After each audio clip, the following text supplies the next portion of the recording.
I've worked on the disease to please a lot. And as you've heard me say, that in 1989 I had a really big breakthrough with that, reading Gary Zukav's book on intention.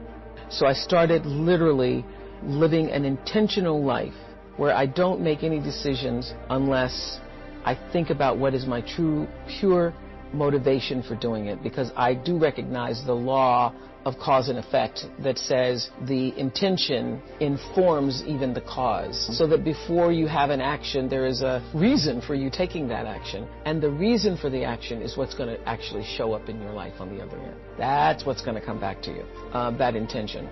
So that helped me a lot with the disease to please, because I was always giving, and then I was always so thrown when people would come back and ask for more. And I couldn't understand why they were asking for more. Well, people ask for more because your reason for giving it is so that they think that you're nice. That's your real intention. Well, they do think you're nice. They do think you're nice, and that is why they keep coming back. They come back because you're the nice one.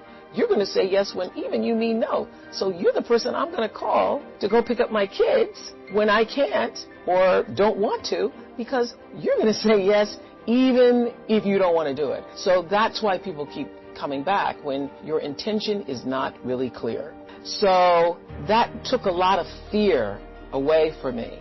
But at least for me, clarity of intention helped me live a more fearless life.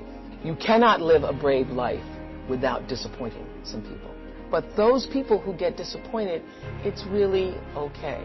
The people who really care for you, the people who are rooting for your rise, will not be disappointed. The only people who are disappointed are people who have their own agenda, and their agenda is not aligned with your agenda. And that's how I make myself brave. I say, well, the people who really care about you, who are rooting for your rise, those people who are rooting for your rise, they're going to be okay when you say no. I never read any comments that are coming from negative people. If I start to read something and shut it down, I will not take that in. I have a kitchen cabinet, and I've had a kitchen cabinet since the beginning of my career. Different people have been in that kitchen cabinet over the years, but there are a few people who are my resource, who I know are going to tell me the truth. Your cabinet can go through all of those comments, because feedback is great, and you can get it immediate now. Your cabinet will go through, and they can share with you the things, even that are negative, but that are not mean-spirited. I'd come off the glory and the victory of 25 years of the Oprah Show, and was trying to put together the pieces of building a network without the right pieces. I really was trusting other people's ideas about how to do it, and it wasn't until I had the good sense to bring in my own team of people whom I'd been working with for, the past decade, that things start to actually fall into place for me. And, one of the great things about, for me, doing interviews all these years on the Oprah Show and on OWN, was that I got to learn from other people's mistakes. So I paid really close attention to the stories, and I got to hear everything and everybody, all the theories and all the stories and all the layers and layers of dysfunction, along with people's victories and their triumph. I took it in. I was a student of it. I wasn't just a talk show host. I was a student. I became a student of life, other people's lives, and how to live well by listening to those stories. So I paid real attention. I'm at a point in my life where I can literally rejoice in the knowing space that I hold. There's a sense of confidence that can only come, I think, when you know and are assured that you are living life well, and not from the point of view of having a lot of things, but living life from the center space. When you're living bravely. When you're living bravely because you're living your truth. It was during my show that I absolutely learned for sure, for myself, through other people's stories, that there really isn't any such thing as failure. And I could see the thread of courage that was required every time you fell down. I could also see that failure was just there to inform you to move in a different direction. It's just there to say, hey, not this way, over here, not over there, wrong place. And once I figured that out, it became easier to be brave. For me, education is about the most important thing, because that is what liberated me. Education is what liberated me. The ability to read saved my life. I would have been an entirely different person had I not been taught to read when I was at an early age. My entire life experience, my ability to believe in myself, and even in my darkest moments of sexual abuse and being physically abused and so forth, I knew there was another way. I knew there was a way out. I knew there was another kind of life because I'd read about it. I knew there were other places and there was another way of being. And so it saved my life. So that's why I now focus my attention on trying to do the same thing for other people. Education. I don't think you ever stop giving. I really don't. I think it's an ongoing process. And it's not just about being able to write a check. It's being able to touch somebody's life in such a way that Mrs. Duncan touched mine. It's being able to make a child see the light in him or herself, making someone else see that for themselves. I know that if I didn't have the money, listening to somebody who had it, I'd probably not believe them. Because you can't believe it. Because if you don't have money and you're just trying to make ends meet, you think if you just could make ends meet, that would make everything all right for you. What I know is that if you do work that you love and work that fulfills you, the rest will come. And that I truly believe that the reason I've been able to be so financially successful is because my focus has never, ever for 1 minute been money. And the fact that the money has come has really surprised me. I've been just really surprised and delighted and very pleased and many times overwhelmed by it. But the money has never been the focus. The reason, I think if you're on the road to success is if you would do your job and not be paid for it. And I would do this job and take on a second job to make ends meet if nobody paid me, just for the opportunity to do it. That's how you know you're doing the right thing. One of the things that, if I may pat myself on the back for, is that I try to surround myself with people who are smarter than I am. I think that the ability to be as good as you can be comes from understanding who you are and what you can and cannot do. And what you can't do is far more important than what you can do, if what you can't do is going to keep you from flying as high as you can. Now, when my lawyer first came to me and said, you can own your own show, it literally took the ceiling off my brain because I had never even thought that high before. I never even thought that was possible. And everybody needs somebody in their life to say, yes, you can do it. I have a niece who's 15, who several years ago, I said to her the same thing my father said to me. I said, you are too smart to get C's. I mean, I heard my father speaking. We were crossing the street one day, and she was talking about her grades. You're too smart to do that. You could be an A student. And she said, do you really think I can? Oh, of course. I said, you're such a bright person. And she started getting A's and said to me a year later, nobody ever told me I could. And I think one of the most important lessons to learn is that we are all responsible for our lives. But nobody gets through this life alone. Everybody needs somebody to show them a way out or way up. Everybody does. See, I feel best in surroundings where other people are smarter than I am because I feel like I can always learn something from them. One of the other big lessons I've learned, particularly in business, I think you have a responsibility to yourself to learn as much about your business as you can. And so I sign every check, although it is now tedious because the bills that come in from maintaining a studio, everything from Federal Express to Xerox to every tape that needs repaired and so forth, it gets to be a lot. I have stacks and piles of checks to do, and I know that there are a lot of successful people who don't do that. I still have a tenement mentality. I've been very, very poor in my life. And so the idea of having money and not being responsible and knowing how much money you have and keeping control of it is not something that I personally can accept. I know that there are other people who can, but it is not a possibility for me. I need to know where it is. I mean, there are times I think I want to go to the bank and say, show it to me, because just seeing it on a piece of paper. Anybody could print out a piece of paper. So, I watch it very carefully and try to maintain responsibility for it. But my success in business has come, when I first started being a, quote, businesswoman, I worried about how do you do this? And I realized that you do this the same way as you do anything else. You be fair. Try to be honest with other people, and you be fair. What I know for sure is if you focus on the substance, the success will come. And most importantly, let failure be your friend. There are going to be times, of course, where you're going to win a lot. A lot of things are going to go your way. And it's wonderful to bask in that adulation and to feel proud of your successes. But it's the times when things go wrong, when you fall or fail, that you're actually going to learn the most about yourself. All those years on the Oprah show, 25 years, we were the #1 show for 25 years. And that's because I lived with the intention to serve the audience. When I was able to shift the paradigm to start to looking at, wow, what I have instead of what I don't have, what I have instead of what I thought I'd lost, I was able to begin to turn things around. But it's those moments of uncertainty. It's the moments where all of my mistakes show up on the evening news.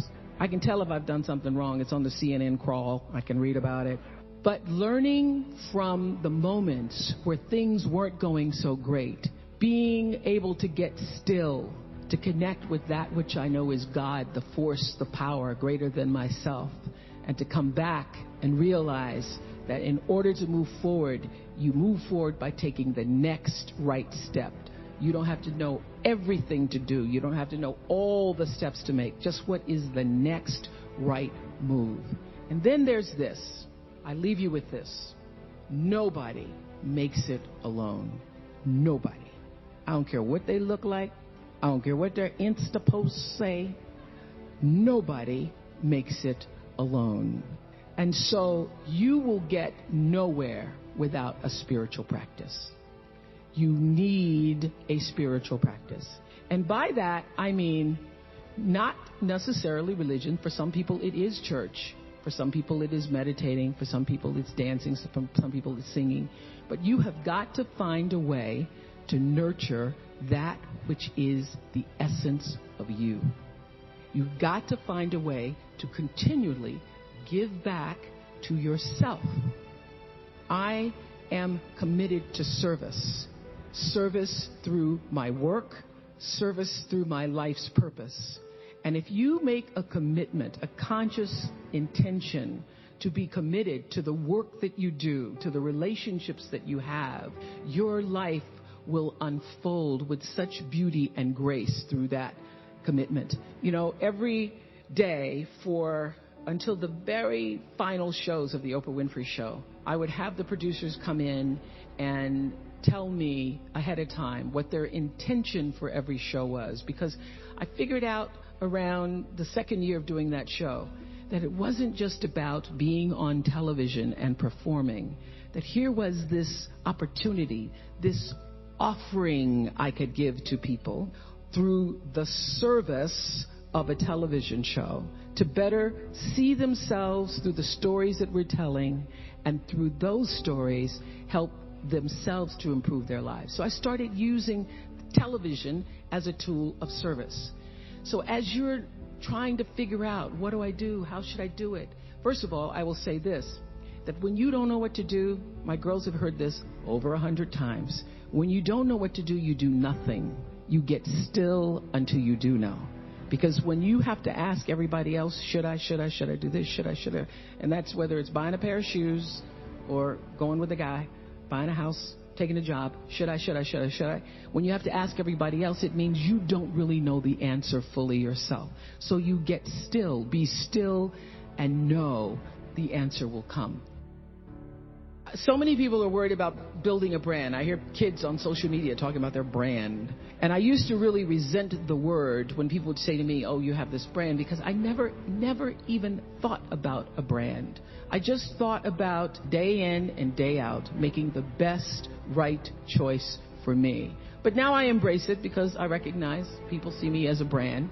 But for me, it's not a business. It is a question of what do you stand for? And I will say this, you're nothing if you're not the truth. So I've made a living, I've made a life, made a fortune really, from being true to myself. And that's if I could leave you with any message today, that is it. The biggest reward is not financial benefits, though it's really good. You can get a lot of great shoes. Nothing wrong with great shoes. But those of you who have a lot of shoes know that having great shoes and a closet full of shoes or cars or houses or square footage doesn't fill up your life. It doesn't. But living a life of substance can. Substance through your service, your offering of your whole self. And the baseline for how do you live a life of substance is whatever is the truth for you. What do you stand for? So when I first started making money, and it was, my salary or my earnings were published all over the place. I mean, the first year I was like, really? Did I make that much money? Oh my God. It was very difficult for me to figure out where my boundaries were because I'd grown up poor and didn't have anything. So it's easy when you don't have anything and people ask you for money and they say, I need $500. And you say, I don't have it because I'm just trying to get my rent paid. It's harder when your multi-million-dollar salary is now in the paper and you get a lot of friends and cousins you didn't have before. So how do you set boundaries for yourself? I was having trouble setting boundaries for myself for even strangers. People would just show up at my door in Chicago and say, Oprah, I left my husband, please help me. And I would, because she knows I have it. So what I learned is that, the reason why people keep showing up is because my intention is to make them think that I'm such a nice person, that you can ask me for anything, you can get me to do anything. I'm going to say yes, I'm going to say yes. So when Stevie called me this time, I thought I'd try out my first no on Stevie. Let's start big. He wanted me to donate some money to a charity, and I didn't want to donate to the charity because I have my own charities and I care about a lot of people. But the problem is when you have money, everybody thinks you just want to give to everything. So I said to Stevie, no.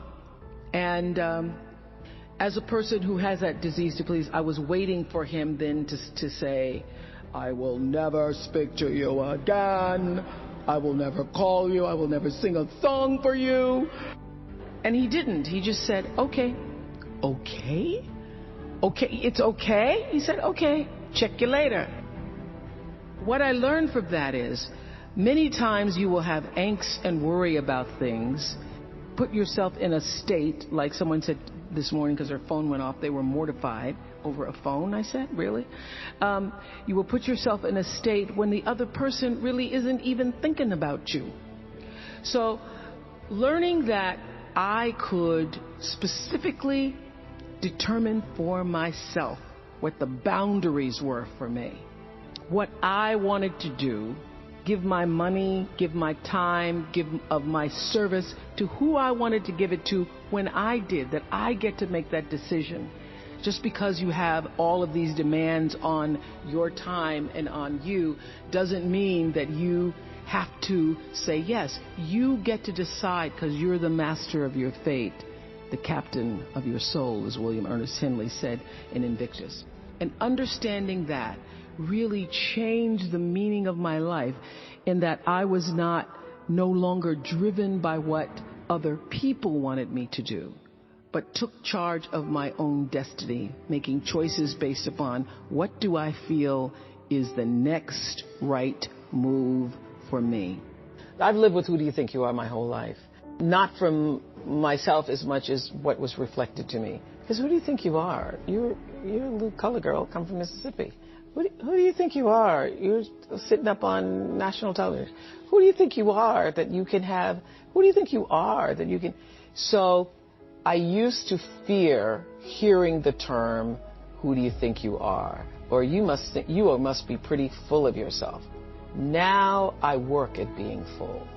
I want to be so full, I am overflowing. So when you see me coming, it ought to make you proud. To borrow a line from Maya Angelou's Phenomenal Woman. When you see me coming, it ought to make you proud. And what you see is a woman so full, I'm overflowing with enough to share with everybody else. I'm going to own the fullness without ego, without arrogance, but with an amazing sense of gratitude that I've been born at a time where I am female on the planet, and I have the great pleasure and freedom to fill myself up. Knowing who you are. Knowing who you are. Being able to answer this question, who am I and what do I want?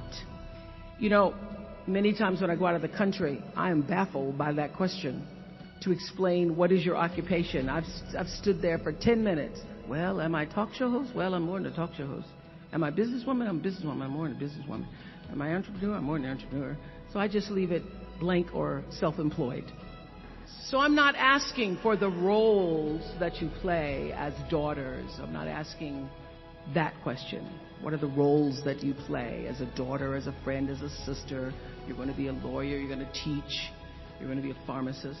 I'm asking the bigger question of who am I?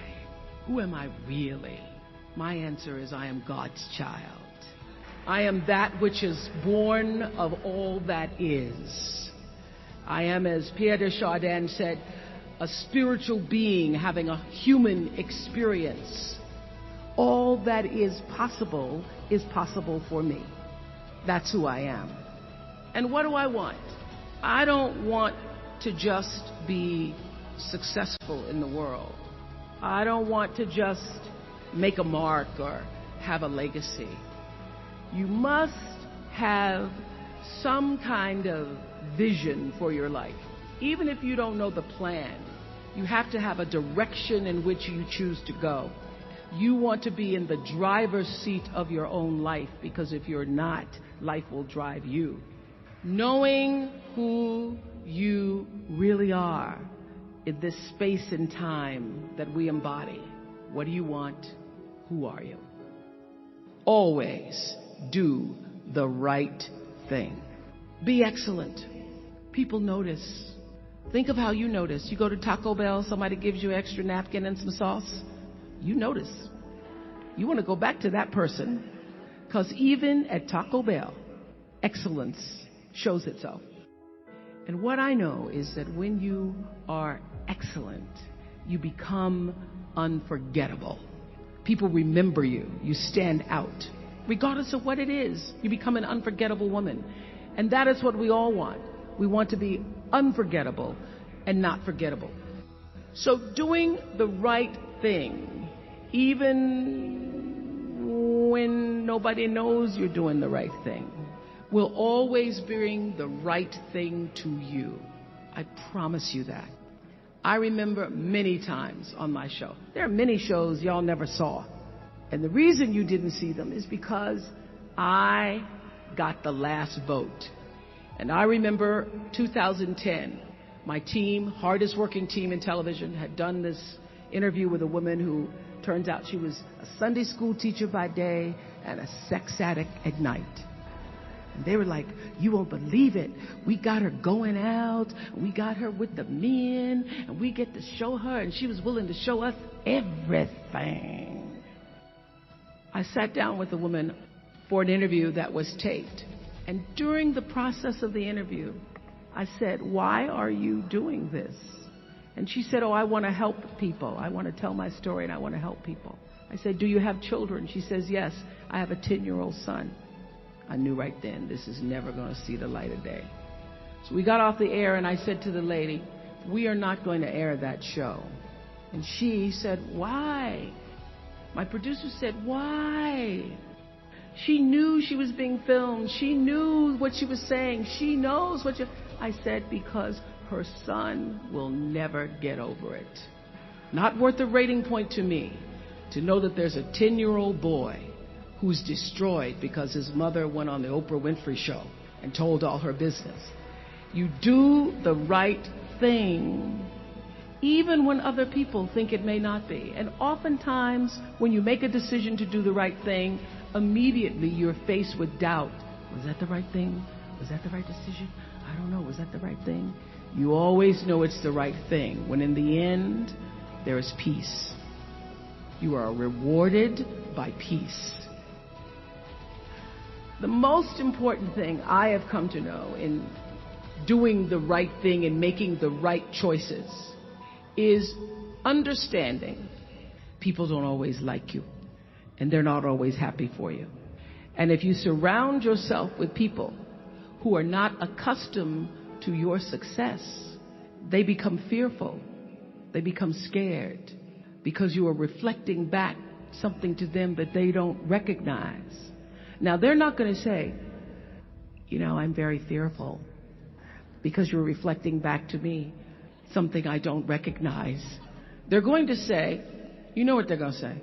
They're going to say, who she thinks she is. Who she thinks she is.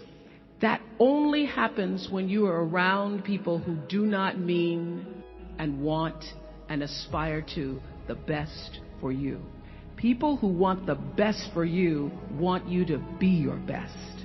So my greatest advice to you is to surround yourself with people who are going to fill your cup until your cup runneth over. I did this at the end of my show. I did my favorite guest of all times. That's hard to do out of literally thousands and thousands. There's like 35,000 people I interviewed over the years. But there was one woman out of all the celebrities, out of all of the famous, non-famous, infamous people. One woman. Who was she? Her name is Terai Trent. Listen to this story. Terai Trent, born and raised in a village in Zimbabwe. 11 years old, she's doing her brother's homework. She wants to go to school. Her father says, no, the boy has to go to school. You can't go to school. So she starts doing her brother's homework.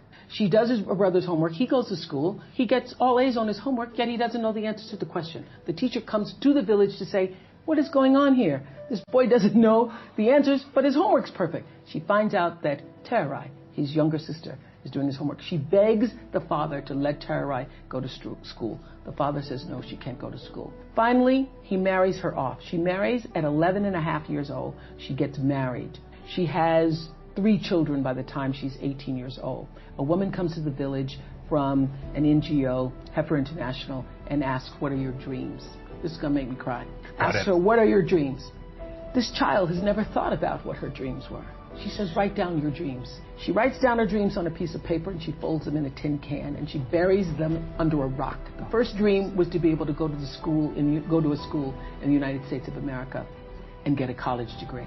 She ends up, through some miracle of the NGO, going to the United States. She gets a 4-year degree in 3 years. She goes back to the rock in Zimbabwe. She writes her next goal on the piece of paper. She buries it under the rock. She writes, I want to get a master's degree. She goes back to the United States. She gets a master's degree. She goes back to the United States. She gets her master's degree. After the master's degree, she goes back to the rock in Zimbabwe. She writes down her final goal is to get a doctorate degree. And last year, she became Dr. Terai Trent. I found her in the Nicholas Kristof's book called Something the Sky, Underneath the Sky or the Sky. And I was reading the story. I had Nicholas Kristof on the show. Nicholas Kristof, the famous New York Times writer. She wasn't there. She wasn't a part of the show. I'm reading the story. I can't believe this book, the story of this woman, as I'm reading the story.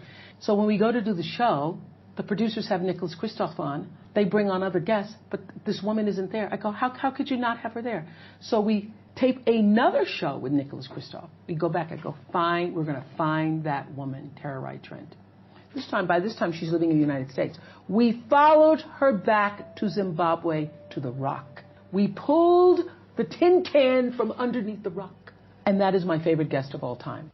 The reason why Terai Trent is my favorite guest of all time is because she represents in that one story of the little girl in a village in Zimbabwe who had a dream, the heart and depth and discipline to pursue it. She represents everything I tried to say in every show in 25 years. She literally, through her life story, sums up the message that I was trying to give to every single one of my viewers. You can. Keep trying. Don't give up.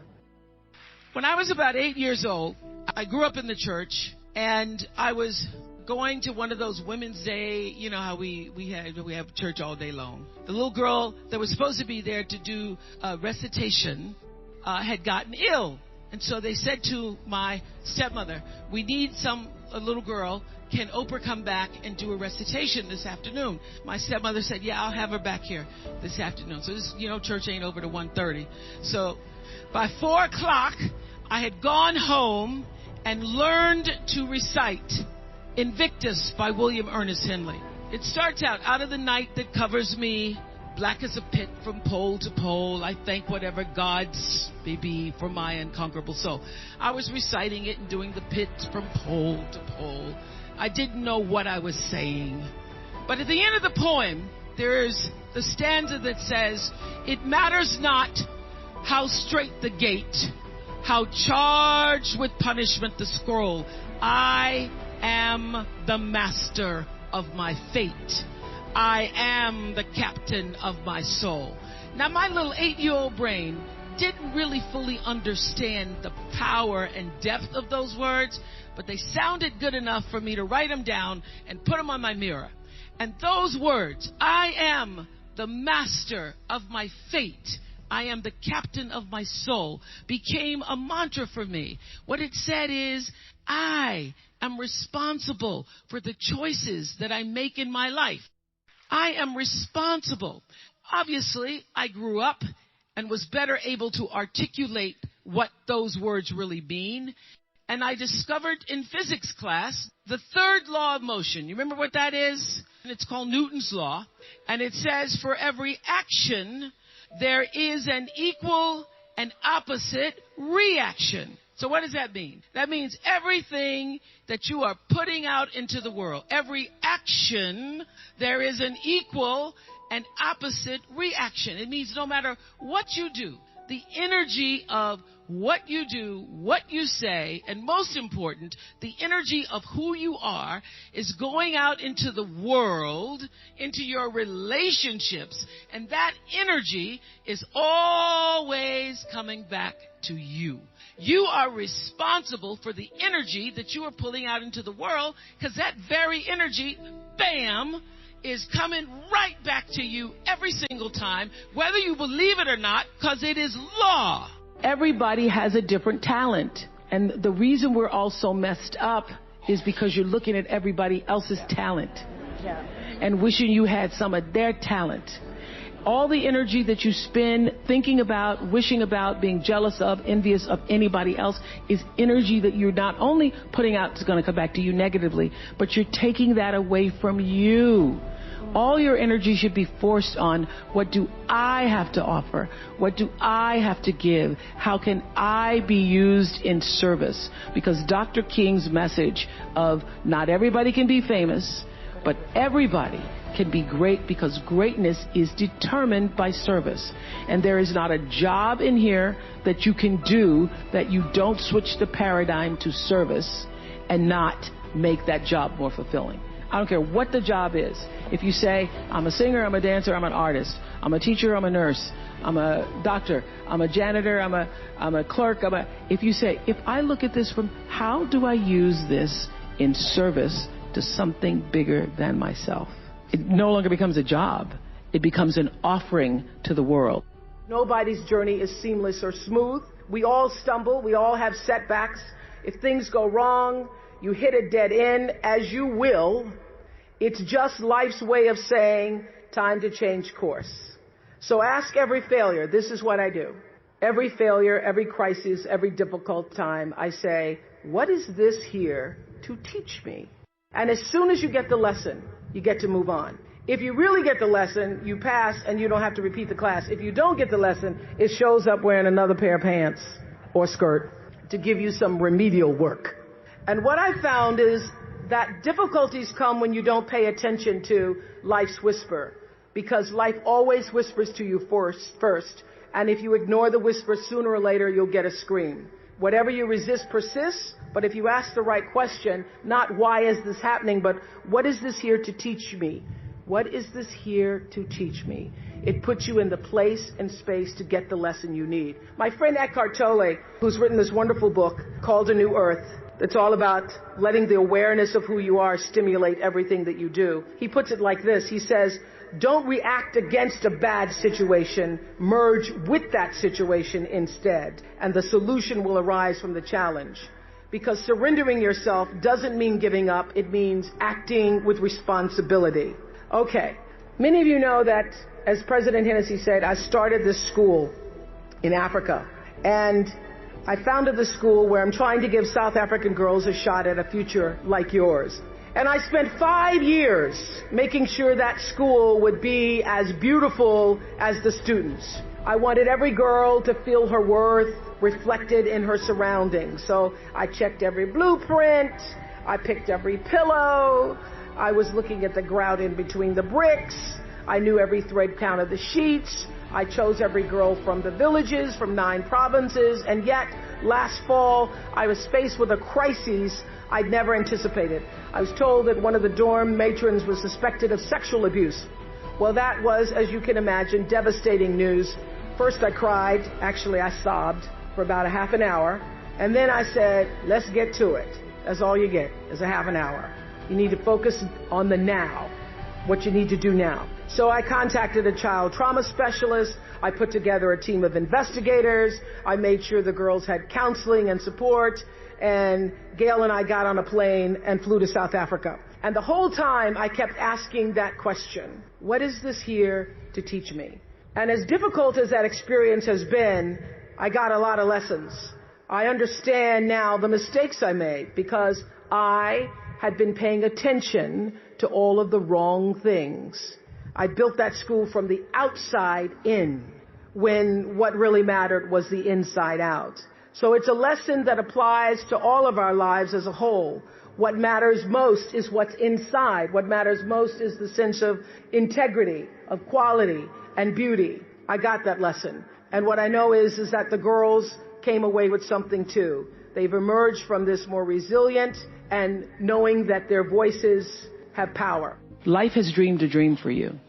And your goal, your number one job is to figure out what that dream is. And align yourself with the dream. Because the dream cannot come to you unless you're willing to meet it energetically in the same place. So if your energy is off, which I say to my girls all the time, they could teach this class right now, on being in flow. If you are not in flow with God's dream for you, with life's dream for you, if you are out of order, if you are out of sync, it cannot come to you. It will not come. Because the whole purpose of your life is to line yourself up with the purpose. And so if you are operating in fear, if you are operating in jealousy, jealousy will kill you.